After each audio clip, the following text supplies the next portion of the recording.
नमस्कार दोस्तों, क्या हाल चाल है आपके। उम्मीद करती हूँ सब बहुत अच्छे हैं। नीलम कृष्णा चैनल से बहुत नॉलेज ले रहे हैं और हमेशा नीलम कृष्णा चैनल के साथ इसी तरह से बने हुए हैं। आज का जो टॉपिक है बहुत इंपॉर्टेंट है। हर टॉपिक की तरह मेरा आज का टॉपिक भी बहुत इंपॉर्टेंट है। लास्ट वीडियो में मैंने हाइपोथायराइड के बारे में बहुत कुछ आपको डिटेल में बताया है। आज जो उसका दूसरा पार्ट है हाइपरथायरॉयडिज्म, उसके बारे में हम डिटेल में समझेंगे। क्या होता है, कैसे बढ़ जाता है, क्या लक्षण है, क्या उपाय हैं इसको दूर करने का, ये सारी डिटेल में हम बात करेंगे। चलिए लेट्स प्ले। क्या आप जानते हैं हमारी थायराइड ग्लैंड को हमारी मातृभाषा हिंदी में क्या कहते हैं? बताइए। हमारी मातृभाषा हिंदी में थायराइड ग्लैंड को अवटु ग्रंथि कहते हैं। जी हाँ, अवटु ग्रंथि, कितना क्यूट नाम है ना। हम आज इसी से रिलेटेड थोड़ा सा पूरे बहुत से टॉपिक में मेरा थायराइड जो भी प्रोफाइल चल रहा है, बहुत कुछ हमने थायराइड ग्रंथि के बारे में जान चुके हैं हम, लेकिन हाइपरथायराइडिज्म के बारे में आज हम डिटेल में समझेंगे। तो इसी से रिलेटेड मैं थोड़ा सा आपको ओवरव्यू दे देती हूँ। देखिए, हमारी जो अवटु ग्रंथि है, जिसे हम थायराइड ग्लैंड इंग्लिश में कहते हैं, ये आपको पता है कि कहाँ होती है? हमारे गले में जस्ट बटरफ्लाई शेप में होती है। ठीक है, आपको पता है ये ग्रंथि हमारी बॉडी में, हमारी पूरी बॉडी में सबसे बड़ी हार्मोन रिलीज करने वाली ग्रंथियों में से एक ग्रंथि ये है। जी हाँ, पूरी बॉडी में थायराइड ग्लैंड बहुत बड़ी ग्लैंड है हार्मोन रिलीज करने की। ठीक है, ये हार्मोन आपको पता है, बहुत से वीडियो में आप समझ चुके हैं कि ये gland T3 T4 hormone release करती है। ये हार्मोन जो रिलीज करती है, आपको पता है कि इसका डायरेक्टली इफेक्ट हमारे मेटाबॉलिक पे पड़ता है। ये T3 T4 हार्मोन जो हैं, हमारी पूरी बॉडी के एनर्जी लेवल को भी मेंटेन, बॉडी की total activity, total energy level को भी यही T3 T4 हार्मोन मेंटेन करके रखते हैं, कंट्रोल करके रखते हैं। T3 T4 हार्मोन हमारी बॉडी के मेटाबॉलिक को डायरेक्टली इफेक्ट भी करते हैं। आपने पहले भी जाना इसके बारे में। नॉर्मली थायराइड हार्मोन्स हमारी बॉडी के अंदर मौजूद फैट, कार्बोहाइड्रेट, प्रोटीन के मेटाबॉलिक को भी कंट्रोल करने का इनका काम है। यही हार्मोन हमारे इनके मेटाबॉलिक को भी कंट्रोल करके रखते हैं। हमारी बॉडी के ब्लड में sugar level, cholesterol, phosphorus lipid की क्वांटिटी को भी कम करने का ये काम करते हैं हार्मोन्स। शुगर लेवल को, कोलेस्ट्रॉल को भी कंट्रोल करने का काम इन्हीं दोनों हार्मोन्स का होता है। बहुत इंपॉर्टेंट, हमारे माइंड के डेवलपमेंट में ये दोनों हार्मोन का बहुत बड़ा रोल होता है। ये दोनों हार्मोन्स हमारी माइंड के डेवलपमेंट में एक बहुत बड़ा रोल प्ले करते हैं। बहुत पीछे वीडियो में भी आप बहुत बार इससे रिलेटेड सुन चुके हैं। हमारे ब्लड प्रेशर को, हमारी हार्ट बीट्स को भी कंट्रोल रखने का काम ये ही हार्मोन्स करते हैं।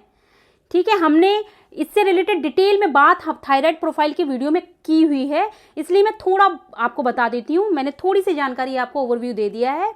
अब बात कर लेते हैं कि हाइपरथायराइडिज्म क्या होता है।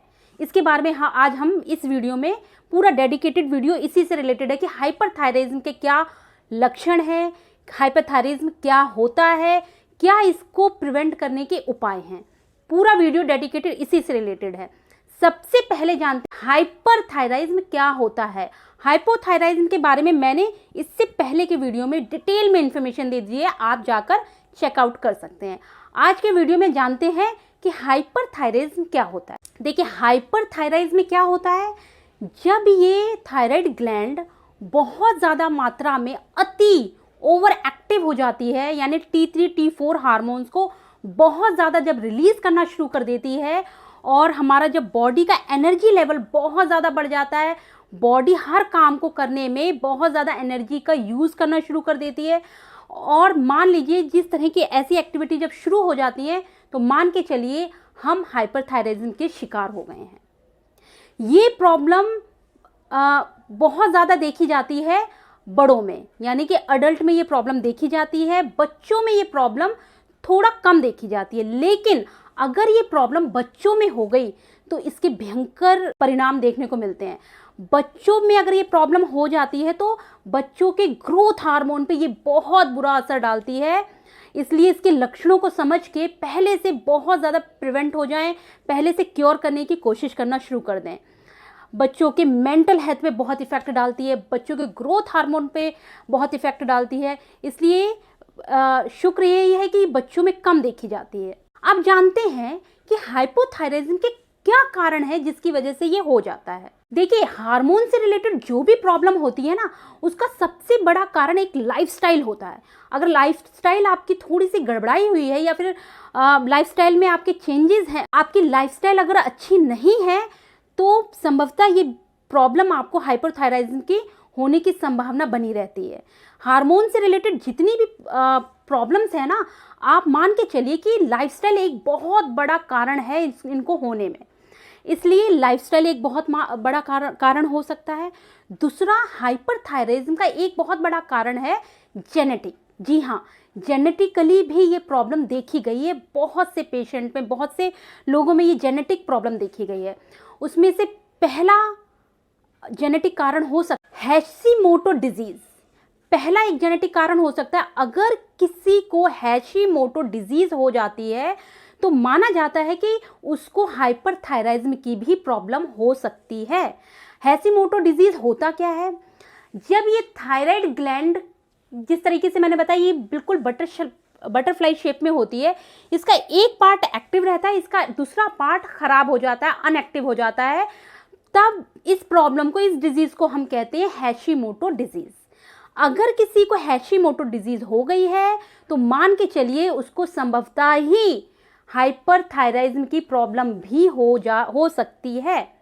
ठीक है, ये तो हो गया पहला जेनेटिक कारण। दूसरा कारण क्या है? थायरोइडिटिस। अगर किसी को थायरोइडिटिस की प्रॉब्लम हो जाती है तो माना जाता है कि उसे हाइपोथायराइडिज्म की भी प्रॉब्लम हो गई है। थायरोइडिटिस होता क्या है? देखिए, थायराइड ग्लैंड में ये क्या करता है कि थायराइड ग्लैंड में अंदर की तरफ एक स्वेलिंग आ जाती है, सूज जाती है। उसके कारण हमारे थायराइड ग्लैंड से हार्मोन बहुत ज़्यादा क्वांटिटी में ये रिलीज करना शुरू करती है। शुरू में इनिशियली ये बहुत रिलीज करती है और बाद में इसमें बहुत कमी आने लग जाती है और हमें थायरोइडिटिस की प्रॉब्लम हो जाती है। अगर थायरोइडिटिस की ये प्रॉब्लम किसी को हो जाती है तो हाइपरथायराइडिज्म की भी उसे प्रॉब्लम हो जाती है। ये ज़्यादातर देखा गया है प्रेगनेंसी के बाद के फीमेल को ये प्रॉब्लम ज़्यादातर देखी गई है। तीसरा कारण है डाइट। अगर किसी की डाइट में आयोडीन की कमी हो जाती है तो उस कारण भी हाइपरथायराइडिज्म की डिजीज, हाइपरथायराइडिज्म उसमें देखा गया है। इसलिए डाइट में आयोडीन की कमी का एक बहुत बड़ा कारण है हाइपरथायराइडिज्म के होने का। ग्रेव डिजीज चौथा कारण हो सकता है कि ग्रेव डिजीज, ये ज़्यादातर बड़ों में देखा जाता है। इसमें क्या होता है, अगर किसी को ग्रेव डिजीज है तो हाइपरथायराइडिज्म डिजीज भी उसके अंदर देखी गई है। इसमें होता क्या है कि हमारी जो प्रतिरक्षा प्रणाली है, जिसे हम इंग्लिश में इम्यून सिस्टम कहते हैं, ये कुछ ऐसी एंटीबॉडीज प्रोड्यूस करना शुरू कर देती है जिसमें हमारा जो TSH लेवल है, अब ये मत पूछना TSH लेवल क्या है, मैं बहुत बार आपको TSH लेवल के बारे में बता चुकी हूँ। जो हमारी पीयूष ग्रंथि है ना, वहाँ से जो TSH हार्मोन रिलीज होते हैं, जिनको थायराइड स्टिमुलेट हार्मोन कहते हैं, इनका लेवल ग्रेव डिजीज में बहुत ज़्यादा, ये जो हमारा जो प्रतिरक्षा प्रणाली, हमारा इम्यून सिस्टम बहुत ज़्यादा एंटीबॉडीज प्रोड्यूस करना शुरू कर देता है, जिसके कारण TSH का लेवल बढ़ जाता है। जब TSH का लेवल बढ़ता है तो हमारा को ये ग्रेव डिजीज़ की प्रॉब्लम हो जाती है। ग्रेव डिजीज़ जब होती है तो माना जाता है कि हमें हाइपरथायराइडिज्म भी हो जाएगा या हो चुका है। ठीक है। ग्वाइटर, जी हाँ, पांचवा ग्वाइटर, बहुत सुना होगा आपने ग्वाइटर, जिसे घेंगा कहते हैं। घेंगा, हिंदी में हम इसे अपनी मातृभाषा में घेंगा के नाम से जानते हैं।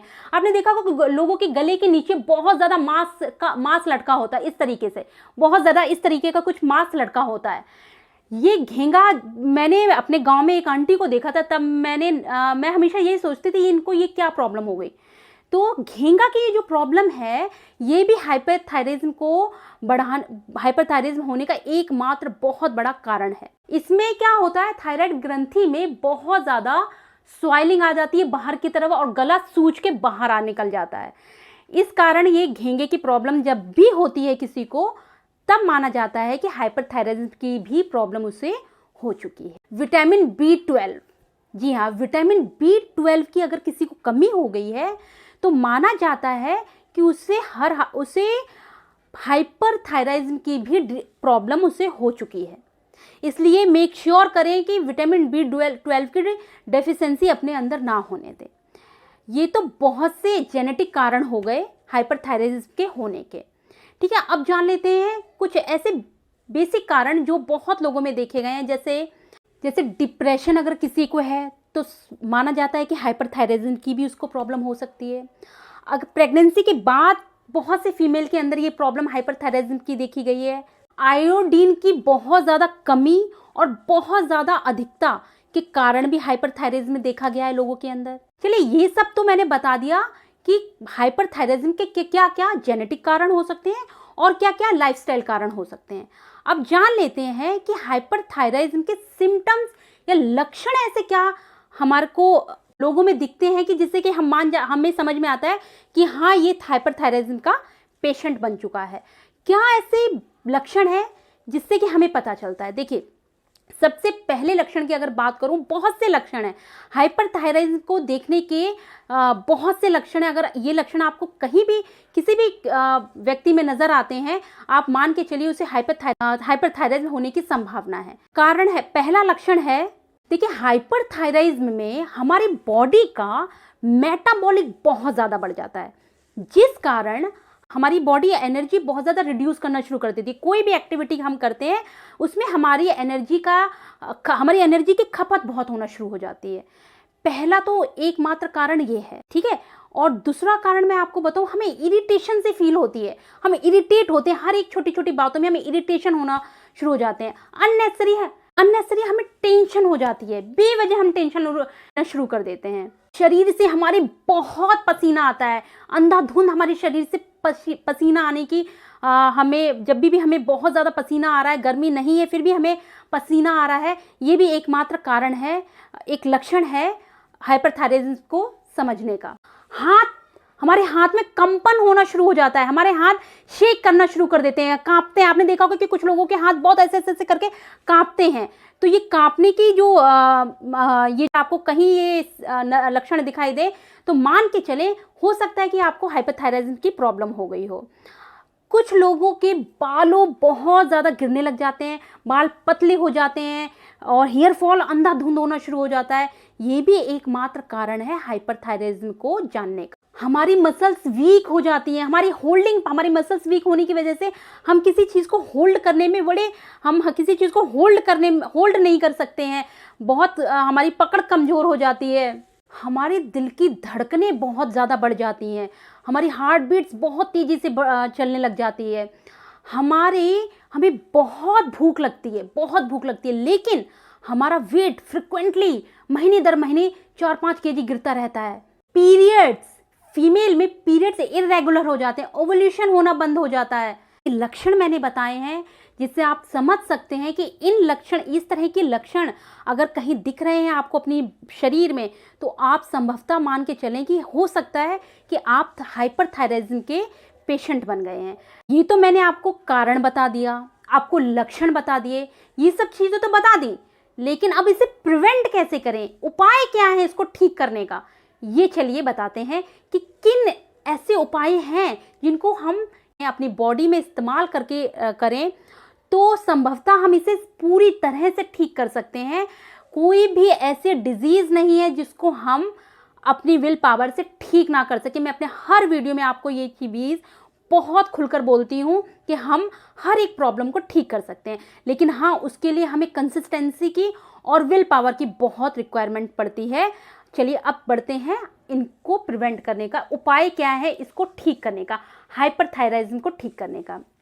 पहली बात करें, क्योंकि मैंने सब वीडियो में मैंने बताया कि हार्मोन से रिलेटेड जो भी प्रॉब्लम होती है उसमें सबसे पहला काम हमें करना पड़ता है, हमें अपनी लाइफस्टाइल को बहुत अच्छे से बनाना पड़ता है, लाइफस्टाइल मेंटेन करनी पड़ती है। अगर हम अपनी टाइमली उठना हमारा हो जाए, टाइमली सोना हमारा हो जाए, एक्सरसाइज हम इंक्लूड कर लें, सोने की टाइमिंग हमारी फिक्स हो जाए, उठने की टाइमिंग हमारी फिक्स हो जाए, हम ये लाइफस्टाइल अगर हम मेंटेन कर लें ना, तो आधी बीमारी तो लाइफस्टाइल को ठीक करने पर ही ठीक हो जाती है।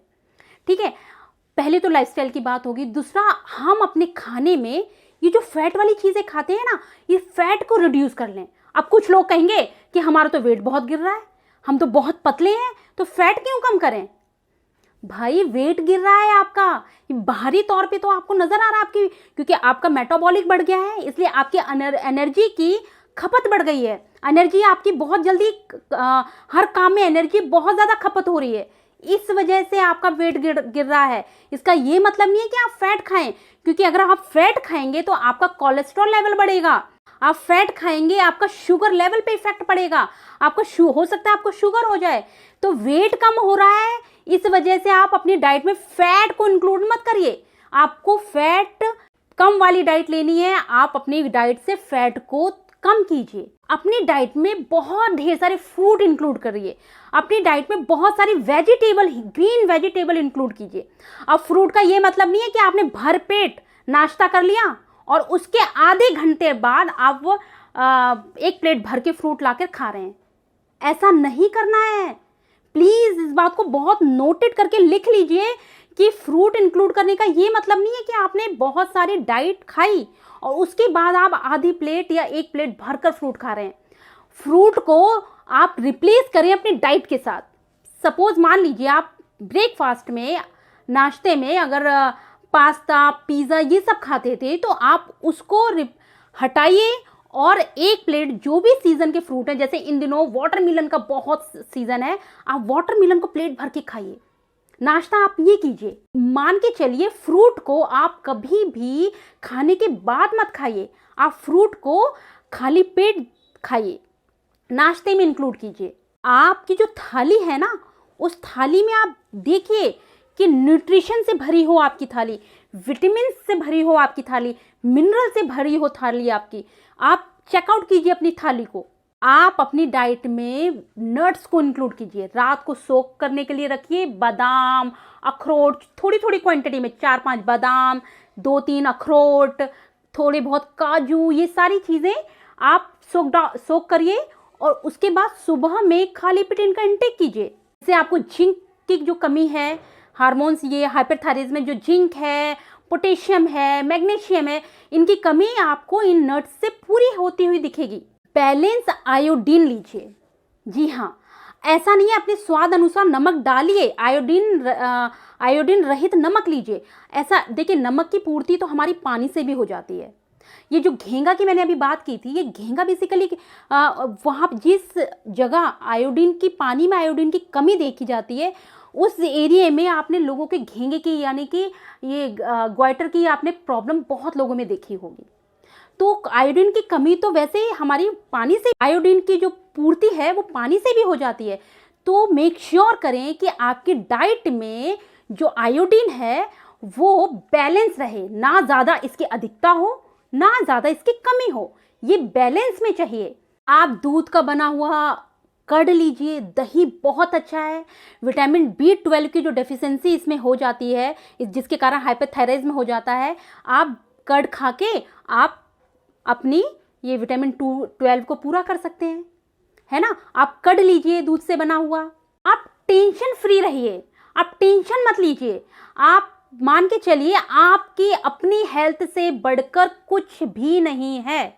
आप कोशिश करिए कि आप अपना ध्यान रखें, इसलिए टेंशन फ्री रहिए। आप योगा कीजिए, योगा में आप प्राणायाम को ऐड कीजिए, आप अनुलोम विलोम कीजिए, आप प्राणायाम कीजिए, कपालभाति कीजिए, मेडिटेशन को इंक्लूड कीजिए।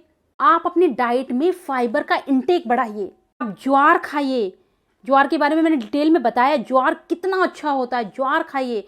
मल्टीग्रेन, अगर रोटी खा रहे हैं तो मल्टीग्रेन रोटी बनाना शुरू कीजिए, जिसमें थोड़ा सा ज्वार हो, थोड़ा सा आपका ओट्स हो, चना हो, इन सब का मिक्स करके आटा बना के उसकी रोटी खाइए।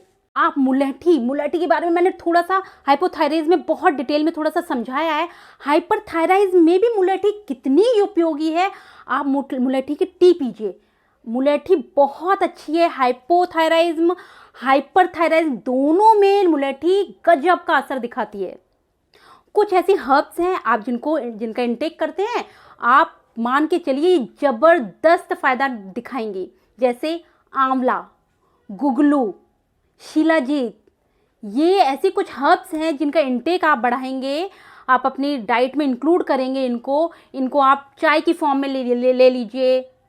इन सब का जबरदस्त रिजल्ट देखा गया है हाइपरथायराइज्म को ठीक करने में। आप काली मिर्च, हमारी किचन का एक सबसे सुपर मसाला अगर है ना तो काली मिर्च को पिंच काली मिर्च आप स्प्रेड करके अपने खाने में खाइए। काली मिर्च से हाइपरथायराइज्म में बहुत ज़्यादा फायदा हुआ है। हल्दी दूध पीजिए, गुमचोट लग गई है हल्दी दूध पीजिए, आपको सूजन आ गई है हल्दी दूध पीजिए। दादी नानी के ज़माने से हम सुनते आ रहे हैं कि कोई भी प्रॉब्लम हो हल्दी दूध ले लो, एंग्जाइटी हो रही है हल्दी दूध पी लो। ये हल्दी दूध जो आज की डेट में वेस्टर्न कंट्रीज़ में इसको गोल्डन मिल्क के नाम से हम जान रहे हैं, हमारे देश में इसको कितना, आयुर्वेद में हल्दी दूध का कितना बड़ा महत्व है आपको मुझे बताने की ज़रूरत है नहीं। हल्दी दूध बहुत बहुत बहुत फ़ायदा करता है हाइपरथायराइज्म को रिड्यूस करने में। आप हल्दी दूध का इंटेक बढ़ाइए, रात में सोते वक्त आप हल्दी दूध पीजिए, आप लौकी का जूस पीजिए, आप नारियल का हाइड्रेट रहने के लिए नारियल का पानी पीजिए। और एक बहुत अच्छा आपको लास्ट में एक टिप देती हूँ, एक बहुत अच्छा उपाय है, रामबाण उपाय आप मान सकते हैं कि जो तुलसी का जो अर्क होता है और एलोवेरा का जूस, 1 चम्मच तुलसी का अर्क, आधा चम्मच एलोवेरा का जूस को मिक्स करके आप इसका सेवन कीजिए। आप गारंटी के साथ कह रही हूँ आपका हाइपरथायराइज्म कैसे दूर हो गया आपको पता तक नहीं चले। ये सब ट्राई एंड ट्रस्टेड है, इसलिए आप विश्वास से इन सब चीज़ों को कीजिए अपने लाइफस्टाइल में। एक चीज़ लास्ट में मैं एक चीज़ ज़रूर कहूँगी कि इन सारी चीज़ को आप जो कर रहे हैं, अगर आप अपनी लाइफ में एक्सरसाइज इंक्लूड नहीं करते हैं तो आप अपनी डाइट को थोड़ा सा भी अच्छा कर लीजिए, असर नज़र आएगा। लेकिन पूरी तरीके से ठीक करने के लिए आपको एक्सरसाइज ज़रूर करनी पड़ेगी, कार्डियो आपको करना पड़ेगा, पसीना आपको निकालना पड़ेगा, तभी ये हार्मोन से रिलेटेड जो प्रॉब्लम है तभी हम इससे छुटकारा पा सकते हैं। आप अपनी लाइफ में, अपनी डाइट में, अपनी डाइट में ये जो आजकल प्रिजर्वेटिव जो खाना है ना, जंक फूड है ना, इसका पूरा खात्मा कर दीजिए, हटा दीजिए, कट कर दीजिए पूरी तरीके से अपनी लाइफ से। आजकल बहुत चलन चला, बहुत ट्रेंड में है कि हाँ राजमा चावल खाना है, बने बनाए राजमा चावल आपको मिल रहे हैं, फ्रिज में रखिए, पैकेट बंद है, 2 मिनट में राजमा चावल बन रहा है, 2 मिनट में पास्ता बन रहा है, 2 मिनट में आपकी हर सब्जी की पैकेट बंद आ रही हैं, 2 मिनट में बन रही हैं। ऐसा नहीं होता है। नॉर्मल जब हम खाना बनाते हैं तब वो 2-3 घंटे में ख़राब हो जाता है। तो आप मान के चलिए ये प्रिजर्वेटिव चीज़ें, इनमें ऐसा क्या मिला दिया है जो इतने महीनों तक ये सेफ रहती हैं। इनको खराब ना हो, ये जो प्रिजर्वेटिव मिलाया गया है वो हम उसे खाने पर हम उसका भी तो इंटेक कर रहे हैं, तो वो कहीं ना किसी फॉर्म में तो नज़र आएगा हमारी बॉडी में। नज़र कैसे आता है? हमें हाइपरथायराइज्म हो जाता है, हमें हाइपोथायराइज्म हो जाता है, हमें थायराइड की प्रॉब्लम हो जाती है, हमें ब्लड प्रेशर हो जाता है, शुगर बढ़ जाती है। तो लास्ट में मैं सबसे रिक्वेस्ट करके कहूँगी कि अपनी लाइफ से ये पैकेट बंद चीज़ों को पूरी तरीके से अवॉइड कीजिए। फ्रेश चीज़ें खाइए, तुरंत बनाइए, तुरंत खरीदिए, सीजनेबल चीज़ें खाइए, तुरंत खरीदिए, बनाकर फ्रेश खाइए। गारंटी दे रही हूँ अगर इन सारी चीज़ों को आपने फॉलो किया, दावे के साथ कह सकती हूँ कि आपका हाइपरथायराइज्म जड़ से खत्म हो जाएगा। उम्मीद करती हूँ मेरा ये वीडियो आपको बहुत फायदे का आपका है और आप इसे पसंद करेंगे। मेरे सारे वीडियो को आप बहुत पसंद कर रहे हैं, मुझे पता है। इस वीडियो में मैंने बहुत अच्छे से आपको एक्सप्लेन किया है। अगर आपको अच्छा लग रहे हैं, मेरा काम आपको पसंद आ रहा है, तो आप बहुत सारा लाइक दीजिए मुझे, मेरे चैनल को सब्सक्राइब कीजिए। ऐसी इन्फॉर्मेशन हमेशा मैं आपको देती रहूँगी। कमेंट कीजिए, सजेशन दीजिए अगर कुछ मुझे सजेस्ट करना चाहते हैं आप। Thank you so much.